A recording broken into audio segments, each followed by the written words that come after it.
January 17, 1945, 28,000 feet above the Ruhr Valley. The sky is a theater of iron and fire. Below, the German industrial heartland bleeds black smoke into the winter air, refineries, rail yards, and munitions plants stitched together by rivers of steel. Above, a formation of American B-17 flying fortresses drones westward through the frozen stratosphere, their aluminum skin glinting like broken glass in the pale morning sun. The temperature outside is 60 degrees below zero. Inside the cramped cockpit of Lucky Strike, a bomber barely 3 months off the assembly line in Seattle, Second Lieutenant James R. Hollis grips the yoke with hands still soft from a Pennsylvania farm. He is 22 years old. He has been in combat for 11 days. The flak begins at 09:47 hours. It does not announce itself with warning. There is no rising crescendo, no theatrical build. One moment the air is empty. The next it is filled with black flowers blooming at exactly their altitude, each blossom a burst of 88mm shells fused to detonate in a sphere of shrapnel traveling at 3,000 feet per second. The first explosion rocks Lucky Strike hard to port. Hollis feels the concussion through the floor pedals, through the seat, through his chest. The second burst appears directly ahead, so close he can see the red core of the detonation before the smoke expands. His co-pilot, Lieutenant Frederick Chen, a veteran of 9 missions, an eternity by January 1945 standards, shouts something lost in the roar of engines and wind screaming through a fresh hole in the fuselage behind them. The third burst strikes. It does not hit the aircraft. It does not need to. The blast wave catches Lucky Strike from below and behind, lifting the tail and shoving the nose downward with the casual violence of a hand swatting a fly. Hollis pulls back on the yoke. Nothing happens. The bomber drops, nose first into a severing dive. Airspeed climbs, 180 knots, 200, 220. The formation above them continues west, tightening ranks to close the gap left by the falling bomber, because this is what formations do. This is doctrine. This is survival. Inside Lucky Strike, the world has become vertical. Hollis does not panic. Panic is a luxury requiring time, and there is no time. Later in the debriefing room at RAF Poddington, he will struggle to explain what happened in the next 9 seconds. He will say the controls felt loose like stirring soup. He will say he heard Chen screaming to level out, to pull up, to do something. He will say he remembered his instructor at Randolph Field, a laconic Texan named Wicker who had flown P-40s in North Africa, demonstrating a barrel roll in a trainer as a way to bleed speed and change vector without overstressing the airframe. He will say he did not think. He will say he simply moved. The motion is not graceful. B-17s are not built for aerobatics. They are built to absorb punishment, to carry 2 tons of bombs across hostile skies, to bring their crews home on 3 engines or 2, or, in documented cases, 1. They are not built to roll, but Hollis rolls. He cranks the yoke hard right, stamps full right rudder, and shoves the throttles to emergency power. The bomber's wings, 103 feet of stressed aluminum and rivets, bite into the thin air. The aircraft rotates along its longitudinal axis, a grotesque corkscrew through space, the world outside the cockpit glass spinning into a blurred carousel of earth and sky and smoke. The G-forces slam the crew against their stations. In the ball turret, Sergeant Eddie Kowalski vomits into his oxygen mask. In the waist, the gunners cling to their weapons as loose ammunition cans become projectiles. The centrifugal motion is so violent that Hollis's vision tunnels to a pinpoint of gray. And the flak misses. The fourth burst detonates where Lucky Strike should have been, 50 feet above its twisting fuselage. The fifth burst, fused for a predictive intercept, explodes in empty air as the bomber spirals beneath the calculated kill zone. The 6th, 7th, 8th, each aimed by German rangefinders feeding data to 88mm cannons crewed by boys too young to shave and old men pulled from factory floors. Each one blossoms in a space the aircraft occupied a fraction of a second earlier, but no longer does. The 9th burst is so close that shrapnel punctures the starboard wing, tearing a line of jagged holes through the metal skin, but missing fuel tanks, missing control cables, missing anything vital. The 10th, 11th, 12th follow the tumbling bomber down through 26,000 feet, through 24,000, through 22,000, and every one of them misses because the predictive mathematics of anti-aircraft fire assume linear motion, assume level flight, assume sanity. The 13th burst detonates directly in Lucky Strike's former position, 3 seconds in the past. The 14th burst, the last one Hollis will remember, explodes so near the tail section that the waist gunner, Staff Sergeant Ramon Torres, will later swear he could smell the cordite through his oxygen mask. At 19,000 feet, Hollis completes the roll. The bomber shudders, groans, and levels out. Airspeed has dropped to 140 knots just above stall. The four Wright Cyclone engines scream in protest but continue to turn. Chen is staring at Hollis with an expression somewhere between awe and rage. Over the intercom, a voice, the navigator, Lieutenant Paul Greenberg, whispers a single word: Jesus. The flak has stopped. The formation is gone, disappeared into the western haze. Lucky Strike is alone in a hostile sky 200 miles from the English coast, with battle damage to the wing and a crew whose nerves have just been shredded. Hollis points the nose west and begins the long climb back to altitude. His hands are shaking now, the adrenaline dump arriving late. Chen reaches over and steadies the yoke with him. Neither man speaks. There is nothing to say that the act itself has not already said. They will make it home. The landing at Poddington will be rough. Hollis will overshoot the threshold by 300 feet and brake so hard the tires leave rubber scars on the concrete. But they will make it. All 10 men aboard Lucky Strike will walk away. The bomber will be repaired and fly another 14 missions before being scrapped in 1946.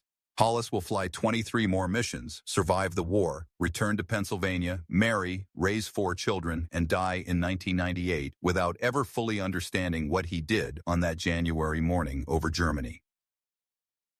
But in the debriefing room, 6 hours after the mission, as the intelligence officers scribble notes and the chaplain pours coffee with hands that have poured coffee for too many crews that did not return, the story begins to spread. The rookie who rolled a B-17, the farm kid who dodged 14 flak bursts with a maneuver that should have torn his aircraft apart, the impossible thing that happened because someone did not know it was impossible.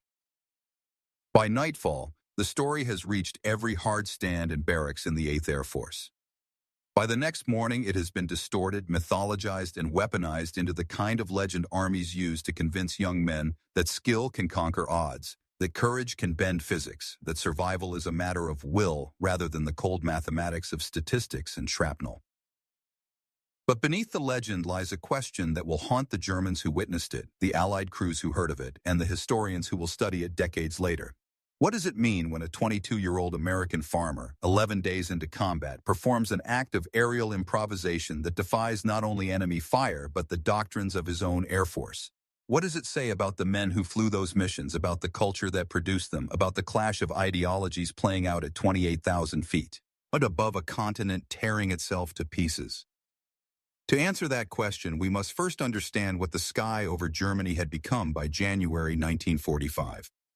The air war over Europe was, by the winter of 1945, an industrial killing machine of unprecedented scale.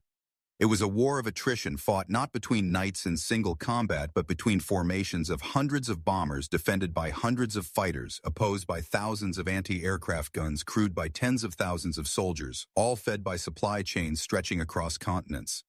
It was a war measured in tons of bombs dropped, in gallons of fuel burned, in the life expectancy of aircrew measured in missions rather than years. By January 1945, the United States Army Air Forces had been bombing Germany in daylight for over 2 years, and the cost had been staggering. The 8th Air Force alone, the primary American bombing force based in England, had lost over 4,100 aircraft and 26,000 men killed or missing by the end of 1944.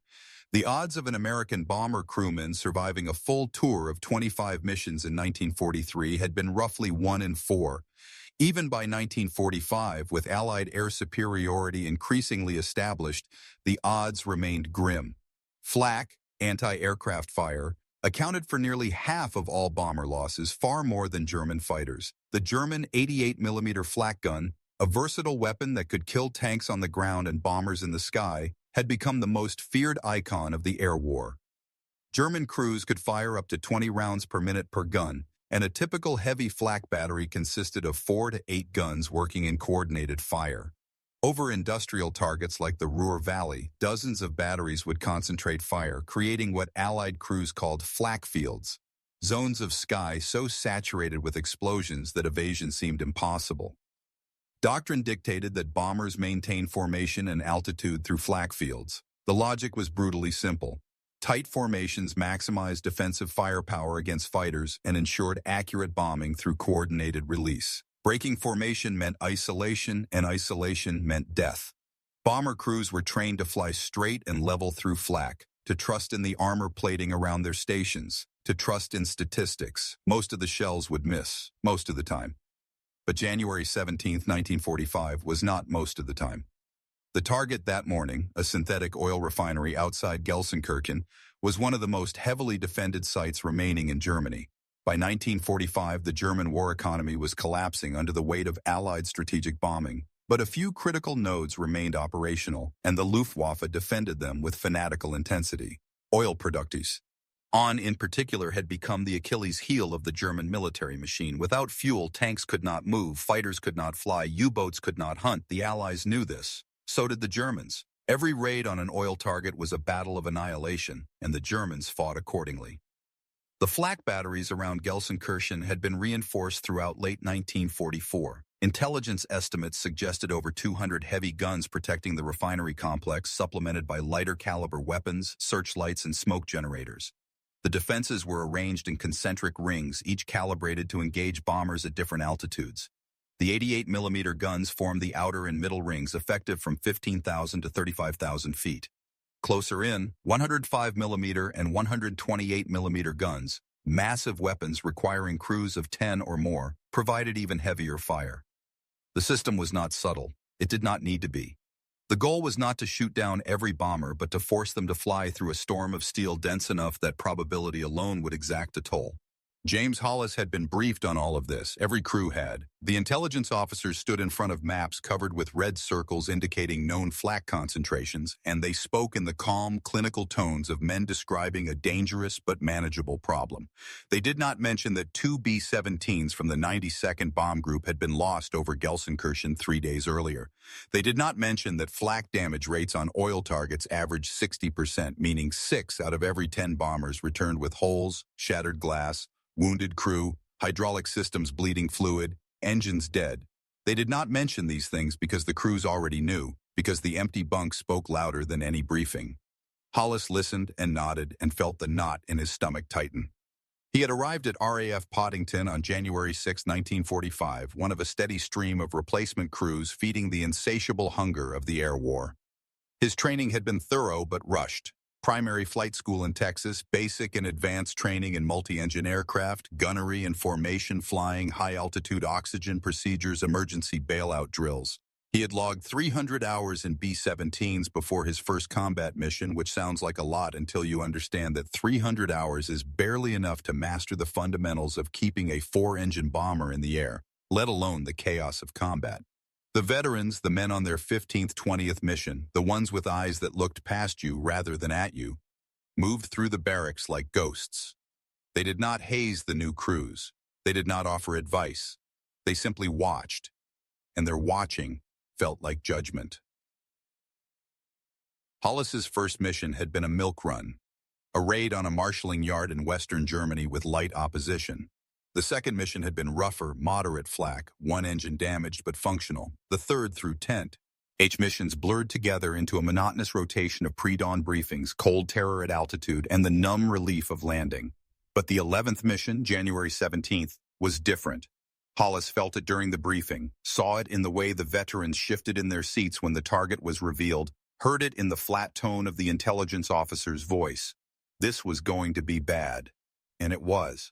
What James Hollis did not know, what none of the American crews knew, was that the German flak crews firing at them that morning were themselves caught in a vice of desperation and doctrine.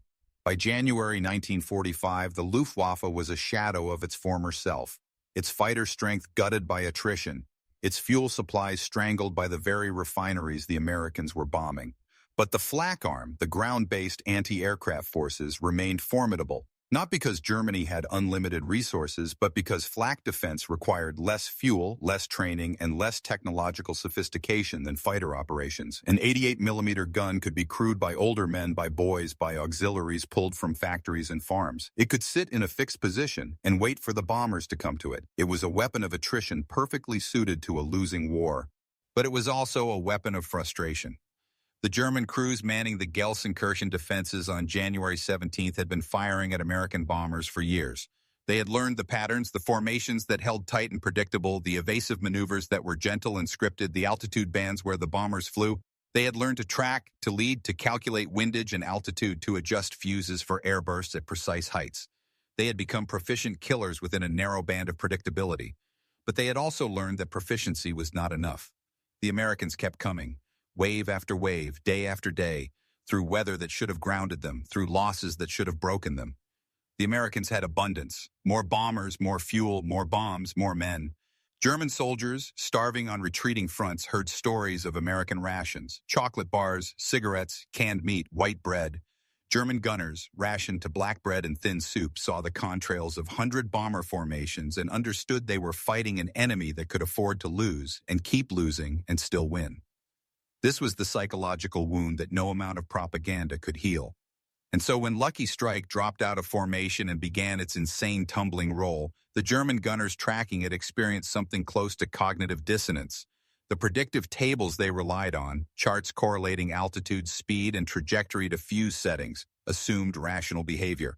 A bomber diving was predictable: pull up, level out, regain formation. A bomber damaged was predictable: lose altitude gradually, attempt to reach Allied lines or neutral territory. But a bomber rolling, rotating along its axis in a spiraling descent that changed velocity and vector simultaneously, this was outside the calculus. The rangefinders and predictors feed. Data to the guns could not track it fast enough. The fuses set for a bomber that would be there in 3 seconds detonated where the bomber had been 4 seconds ago. The German crews fired all 14 rounds, not out of hope, but out of doctrine, because doctrine said you fired at targets in your kill zone, and doctrine did not account for the impossible. Later, in the scattered records of the German Flak units defending Gelsenkirchen, records captured by British intelligence teams in the spring of 1945 and buried in archives until historians unearthed them decades later, there is a single notation in the log of Flak Battery 452. It is dated January 17, 1945, timed at approximately 9:48 hours. The entry is terse, written in the clipped language of military bureaucracy. Wir Motorger Bomber, Absturz eingeleitet, Verlust des Ziels durch unkonventionelle Manöver. 4-engine bomber, diving, target lost due to unconventional maneuver. The word unconventionelle is underlined twice. It is the underline that speaks volumes. Whoever wrote that entry, a junior officer perhaps or a senior NCO tasked with maintaining unit logs, felt compelled to emphasize the strangeness of what he had witnessed. In the rigid, hierarchical world of the Wehrmacht, where deviation from procedure was punished and improvisation treated as suspect, the word unconventional carried weight. It was an admission that something had occurred outside the boundaries of training and expectation. It was, in its bureaucratic way, an expression of astonishment. And astonishment in the winter of 1945 was a commodity in short supply. The strategic air campaign against Germany was built on a philosophy that prized industrial might and mathematical certainty over individual heroism. The architects of the American bombing effort, men like General Henry Hap Arnold and his chief strategist, General Ira Eaker, believed that war could be won through the systematic destruction of an enemy's capacity to produce weapons, fuel, and material. They believed in daylight precision bombing, in the ability of massed formations to defend themselves, in the inevitability of victory through attrition. They believed fundamentally that quantity had a quality all its own. This philosophy shaped every aspect of the bomber war. American factories produced over 12,000 B-17s during the war, a number so staggering that German commanders, confronted with intelligence estimates, initially dismissed them as Allied propaganda.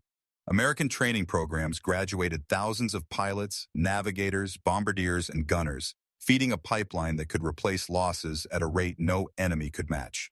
American logistics, often overlooked in popular histories but essential to the air war, ensured that bases in England received fuel, bombs, spare parts, and personnel in a steady, uninterrupted flow. The abundance was odd accidental. It was engineered, planned, and executed with the same ruthless efficiency that characterized American industrial capitalism. But abundance creates its own pressures. American bomber crews in 1945 were not volunteers driven by ideology or revenge. They were, overwhelmingly, draftees or enlistees motivated by a mix of patriotism, peer pressure, and the desire to avoid infantry service. They were farm boys and city kids, high school graduates and college dropouts, mechanics and clerks and athletes. They were, in short, ordinary young men thrust into extraordinary circumstances. And the circumstances were brutal. A bomber crew consisted of 10 men crammed into a machine designed for endurance rather than comfort. They flew missions lasting 8, 10, 12 hours, much of it in sub-zero temperatures at altitudes where the air was too thin to breathe without oxygen. They wore electrically heated suits that often malfunctioned, leaving them with frostbite. They endured noise so loud it caused permanent hearing loss even with headsets. They watched other bombers explode, disintegrate, spiral down in flames, and they kept flying because the mission required it and because the men next to them were flying too. This was not the air war of romantic myth, the knights of the sky dueling and nimble fighters. This was industrial slaughter, and the men who survived it did so not through heroism, but through luck, repetition, and the grim solidarity of shared suffering. Except sometimes, very rarely, someone did something that transcended the script. James Hollis had not intended to become a legend. He had not intended to do anything except survive the mission and return to base. In the 9 seconds between the moment Lucky Strike began to fall and the moment it leveled out at 19,000 feet, Hollis was not thinking about tactics or doctrine or what the history books would say. He was thinking about a training flight 6 months earlier in a clear Texas sky when Instructor Wicker had demonstrated a barrel roll in a twin-engine trainer and drawled, "If you ever need to change vector fast and bleed energy without overstressing, this'll do it. But don't try it in a fortress. Those things aren't built for stunts." Hollis had not intended to try it in a fortress, but at 28,000 feet over Germany, with flak bursts chasing his aircraft through the sky and the yoke feeling like it was connected to nothing, his mind reached for the only piece of information that seemed relevant, and he moved. What happened next was not skill in any technical sense. Hollis did not calculate deflection angles or structural load limits or G-forces. He did not execute a textbook perfect barrel roll because there was no textbook for rolling a B-17. What he did was improvise, violently, instinctively, and with a farm boy's intuition for how machines respond to force. He cranked the yoke and stamped the rudder with the same motion he might use to wrestle a plow through rocky soil, hard, decisive, and committed. The aircraft responded not gracefully, but grudgingly. Like a beast forced into a trick, it was never me, ant to perform. The wings bent under the load, the fuselage groaned, the rivets holding the skin to the frame protested with sounds like rifle shots. But the aircraft held together, and it moved through space in a way the German gunners could not predict. And that improvisation born of desperation and instinct, was the essence of what would later be mythologized as the impossible barrel roll. But myths require witnesses, and the witnesses to Hollis's maneuver were men who had seen too much to be easily impressed. When Lucky Strike regained formation altitude and limped westward toward England, the crews and nearby bombers who had seen it fall and then impossibly reappear did not cheer. They stared. Over the radio, someone, no one would later admit who, muttered, "What the hell was that?" No one answered because no one had an answer. At debriefing, when Hollis tried to explain what he had done and why, the intelligence officers exchanged glances. One of them, a captain with a pencil mustache and a skeptical expression, asked Hollis to repeat himself. Hollis did. The captain wrote nothing down. He simply said, "You're lucky you didn't rip the wings off." But Frederick Chen, Hollis's co-pilot, spoke up. Chen was a quiet man, the son of Chinese immigrants who ran a laundry in San Francisco, a man who had endured casual racism in training and overt hostility from crews who doubted his loyalty despite his American birth. Chen had flown 9 missions, which meant he had survived long enough to understand how thin the margin between life and death really was. And Chen said very clearly, "He saved the aircraft. He saved the crew. I don't care if it was lucky or skilled or insane. It worked." The room went quiet. The intelligence officers made their notes. The debriefing ended, but the story did not. Stories spread through military units like wildfire through dry grass, and the story of the rookie who rolled a B-17 to dodge flak spread faster than most. By nightfall on January 17th, it had reached the officers' club at Poddington, where pilots gathered to drink weak beer and pretend they were not terrified of the next morning's mission. By the next morning, it had reached the crew chiefs and mechanics who maintained the bombers, who examined the damage to Lucky Strike's wings and fuselage and shook their heads in disbelief.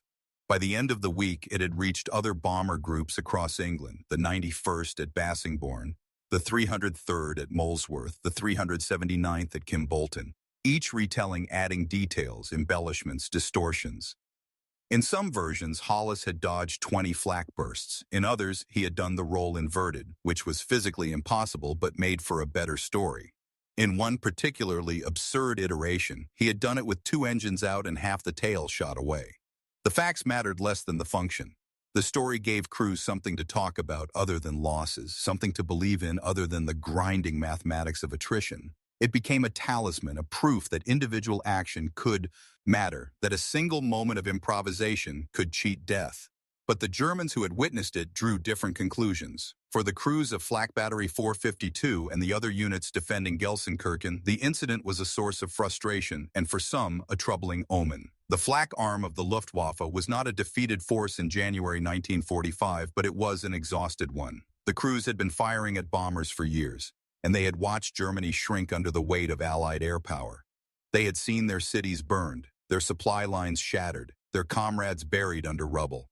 They had been told repeatedly that new weapons were coming, jet fighters, advanced anti-aircraft systems, miracle weapons that would turn the tide. But the new weapons never came in sufficient numbers, and the bombers kept coming in numbers that seemed infinite. And now this, an American bomber escaping through sheer randomness, through an act so irrational it defeated the carefully calibrated systems designed to kill it. In post-war interviews conducted by Allied intelligence officers, part of the vast effort to document German military capabilities and failures, several former flak crew members were asked about the effectiveness of their defenses in the final months of the war. Most spoke in tones of weary resignation. They had done their duty. They had fired thousands of rounds. They had shot down aircraft, but it had not been enough. But one former Obergefreiter, a senior lance corporal from a unit stationed near Gelsenkirchen, spoke of a specific incident in January 1945. He did not remember the date precisely, but he remembered watching a B-17 fall and then inexplicably recover. He said, "We thought we had him. The rangefinder had the solution, the fuses were set, and we fired all our ready rounds. But he did something, twisted, turned, I don't know, and every shell missed. We just stood there. It was like watching someone dodge raindrops." The interviewer asked if this had affected morale. The Obergefreiter paused, then said, "It made us wonder what we were fighting, not who. What? How do you fight an enemy that can afford to be insane?" The question cuts to the heart of the ideological chasm that defined World War II. Nazi Germany, for all its technological prowess and tactical innovation, was built on a philosophy of scarcity, of blood and soil, of Lebensraum carved from conquered territory, of racial hierarchies that justified total war. The German military prized discipline, obedience, and adherence to doctrine. Individual initiative was valued, but only within strict parameters. The system was efficient, ruthless, and, by 1945, brittle. It could not tolerate deviation, could not absorb losses at the rate the Allies inflicted them, could not adapt to an enemy that seemed to have limitless resources and an unsettling willingness to improvise. The Americans, by contrast, came from a culture of abundance and individualism. This was not mere propaganda, it was lived reality. American soldiers ate better than any military in history, 3,800 calories per day on average, including luxuries like chocolate, coffee, and fresh meat. American factories outproduced the rest of the world combined. American logistics were so effective that soldiers on remote Pacific islands received hot turkey dinners on Thanksgiving. But more than material abundance, American culture prized flexibility. The ability to improvise, to adapt, to solve problems through ingenuity rather than procedure. This was the legacy of a frontier society, of a market economy that rewarded innovation, of a democracy that, for all its flaws, allowed for dissent and deviation. James Hollis embodied this without realizing it. He was not a maverick or a rebel. He was a farm kid who understood machines because he had grown up fixing tractors and pump engines, who understood risk because he had grown up in a world where a bad harvest meant hardship, who understood improvisation because he had grown up solving problems with whatever was at hand. When the moment came, he did not consult a manual or request permission. He simply acted, and the action was rooted in a cultural logic that valued results over process, survival over doctrine. This was not unique to Hollis, it was endemic to the American way of war. Throughout the European theater, American soldiers demonstrated a knack for improvisation that baffled their allies and enemies alike. They welded hedgerow-cutting teeth onto Sherman tanks when the bocage of Normandy proved impassable. They repaired broken equipment with scavenged parts and jury-rigged solutions. They adapted tactics on the fly, often ignoring formal doctrine in favor of what worked. German commanders trained in the rigorous staff college traditions of the Wehrmacht found this approach chaotic and unprofessional, but they also found it devastatingly effective because chaos is difficult to counter when your own system depends on predictability. The air war was no different. American bomber crews, for all their adherence to formation discipline, were encouraged to think, to report observations, to suggest improvements. Pilots who survived their tours often did so not by following every rule, but by knowing when to bend them. Co-pilots like Frederick Chen, who had every reason to distrust a system that questioned his loyalty, nonetheless trusted the system enough to speak up in debriefings, to advocate for their pilots, to insist on the truth. This was not a perfect meritocracy. Racism, classism, and inequality permeated the military as they did civilian society, but it was a system flexible enough to incorporate feedback, to learn from failure, to iterate, and iteration over time compounds into overwhelming advantage. By the spring of 1945, the air war over Germany had become a rout. The Luftwaffe's fighter force was grounded by lack of fuel. Flak batteries, though still deadly, were running low on ammunition and spare parts. German cities burned in firestorms that consumed entire districts. The strategic bombing campaign, for all its moral ambiguities and horrific civilian toll, had achieved its objective. Germany's ability to wage industrial war had been shattered. But the cost had been staggering. The 8th Air Force alone lost over 6,000 aircraft and 47,000 men killed, wounded, or missing by war's end. Entire crews disappeared in seconds, a direct flak hit, a mid-air collision, a fighter attack, leaving behind only empty bunks and unsent letters. The survivors carried scars, physical and psychological, that never fully healed. They returned to an America that celebrated their victory but could not comprehend what they had endured because the truth of industrial war, the boredom and terror, the randomness of death, the grinding erasure of individuality and the machinery of mass violence was too bleak for celebration. James Hollis returned. He flew his required missions, survived without further incident, and mustered out in late 1945. He did not speak much about the war, a reticence common among veterans. He returned to his family's farm in Pennsylvania, married a local girl named Margaret, raised 4 children, attended church on Sundays, served on the school board, lived the quiet life of rural America in the post-war decades. The barrel roll over Gelsenkirchen became a story he told occasionally when pressed, always downplaying his role, always emphasizing luck over skill. His children grew up knowing their father had been in the war but not fully understanding what that meant because Hollis, like so many of his generation, built a wall between the man who had flown bombers over Germany and the man who drove a tractor through Pennsylvania fields. But the story lived on, independent of Hollis's intentions. In the decades after the war, as historians sifted through after-action reports and veterans began to write memoirs, the incident on January 17, 1945, resurfaced. It appeared in a 1968 book about the 8th Air Force, misidentified as occurring in February and attributed to the wrong bomber group.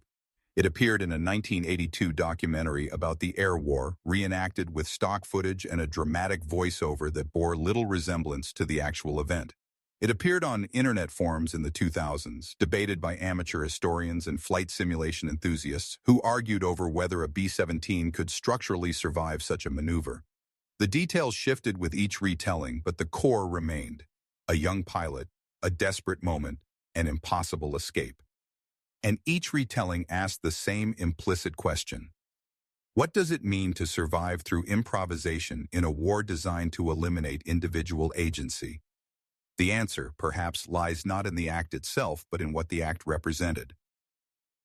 James Hollis's barrel roll was not a triumph of superior technology or overwhelming force. It was not the result of better training or more resources, though those things enabled it. It was, at its core, an act of human agency asserting itself against the machinery of industrial death. It was one man, in one moment, refusing to accept the script written for him by doctrine, by statistics, by the enemy. It was improvisation as resistance, not against a specific foe, but against the very logic of total war. This was the symbolic weight the story carried, and this was why it resonated.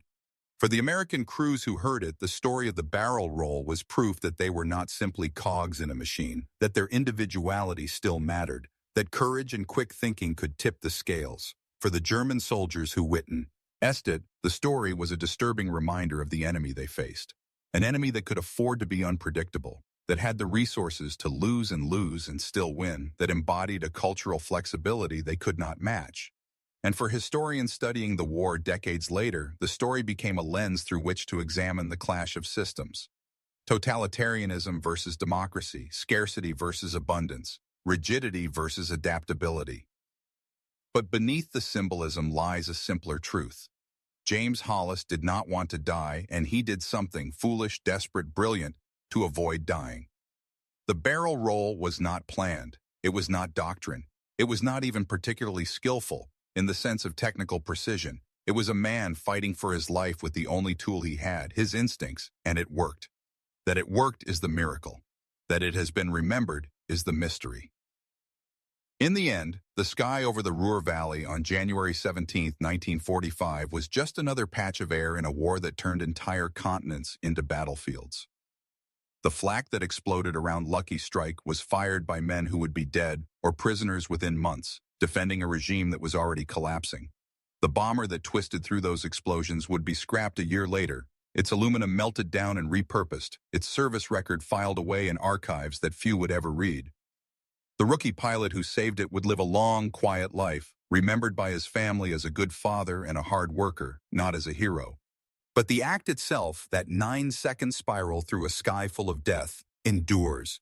It endures in the logs of Flak Battery 452, in the underlined word unconventional. It endures in the debriefing notes filed at RAF Poddington, in Frederick Chen's terse insistence that it worked. It endures in the retellings, the distortions, the myths that grew around it like barnacles on a hull, and it endures because it tells a truth about freedom that transcends tactics and technology, that freedom at its most fundamental is the capacity to improvise, to deviate, to refuse the script written by others. The barrel roll was not a symbol of American superiority. It was a symbol of human resilience, of the stubborn refusal to die quietly, of the improvisation that occurs when doctrine meets desperation. 70 years later, when we look back at that frozen morning over Germany, we see not just a bomber and a pilot, but a collision of worldviews. On one side, a system built on control, on predictability, on the elimination of uncertainty. On the other, a system built on abundance, on flexibility, on the messy, chaotic freedom to try something new when the old rules fail. The Germans had better training, better equipment in some respects, better tactical doctrine, but they could not account for the impossible because their system did not tolerate the impossible. James Hollis did not set out to prove a philosophical point. He set out to fly a mission and come home. That he came home by doing the impossible is not a story about one man's heroism. It is a story about what becomes possible when systems allow for human agency, when abundance provides the margin for error, when culture values the improvisation that saves lives over the doctrine that calculates acceptable losses. The 14 flak bursts that missed Lucky Strike on January 17, 1945, were not just explosions. They were questions fired into the sky by an enemy that could no longer understand what it was fighting. And the answer, twisted, tumbling, impossible, was a barrel roll performed by a 22-year-old farm kid who did not know it was impossible. That he did not know may have been the most important thing of all. Because in war, as in life, the most profound acts of resistance are often the ones performed by people who do not realize they are resisting, who simply see a problem, trust their instincts, and move. James Hollis moved, and 10 men lived. The story endures because it reminds us that even in the machinery of total war, even in the calculus of industrial slaughter, there remains space, however small, however fleeting, for the human will to assert itself, to improvise, to survive. And that space, narrow as the gap between a bomber and a flak burst, is where freedom lives.